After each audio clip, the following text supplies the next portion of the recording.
याचे नेमकं काय परिणाम पक्ष बांधणी माननीय उपमुख्यमंत्री मुख्य नेता एकनाथ शिंदे साहेब यांच्या नेतृत्वाखाली हा दौरा जो आहे हा पूर्ण महाराष्ट्रामध्ये सुरू आहे आणि आज हा दौरा नंदुरबार मध्ये पोहोचलेला आहे। नंदुरबार, धुळे आणि जळगाव असा या टप्प्यातील विधानसभा मतदारसंघाचा आढावा बैठक आम्ही घेणार आहोत। नंदुरबार मध्ये आता शहादा आणि अक्कलकुवा या दोन्ही विधानसभा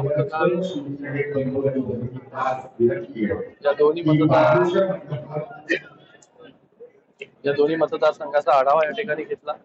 चांगली परिस्थिती आहे शिवसेनेची या ठिकाणी। येणाऱ्या जिल्हा परिषद असेल, पंचायत समिती असतील, त्याचबरोबर SIRचं काम असेल, कुठपर्यंत आलेलं आहे, कार्यकर्त्यांचं काय म्हणणं, या सगळ्या गोष्टी त्या जाणून घेण्यासाठी हा दौरा आहे।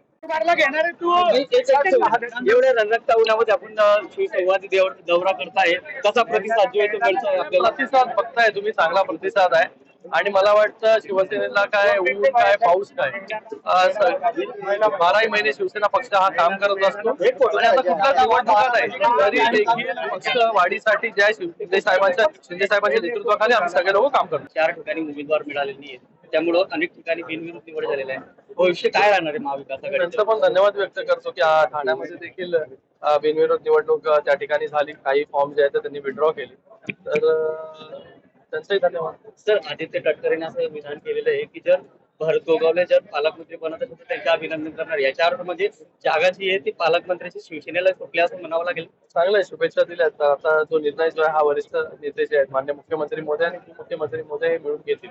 सर, जळगावचे आणि नाशिकचे पेज जागेचा पेज अजूनही सुटलेला नाही, त्यामुळे याचा कुठेतरी परिणाम किंवा फटका जो आहे तो महायुतीला बसेल असं वाटत नाही? दोन्हीकडे जे वरिष्ठ नेते बोलतात एकमेकांशी आणि मला वाटतं दोन्हीकडच्या जागा म्हणजे विषय जो आहे तो लवकरात लवकर सुटेल आणि दोन्हीकडे महायुतीचे उमेदवार निवडून येतील। सर, संजय राऊतांनी दावा केला की काल एका दिवसामध्ये जवळपास महायुतीने 150 कोटी रुपये खर्च केलेले उमेदवार मागे घेण्यासाठी, मोठा विधान केलेलं त्यांनी। ते काही विधान करत असतात।